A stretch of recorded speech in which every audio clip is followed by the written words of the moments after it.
So I decided to open the green first, and oh my.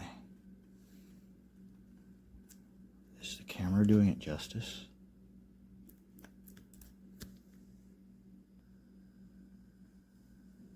Wow.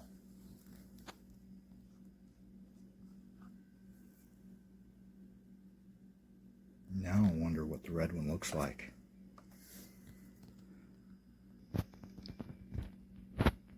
That's a deep red. That's a really dark emerald green compared to the stock blue Logitech.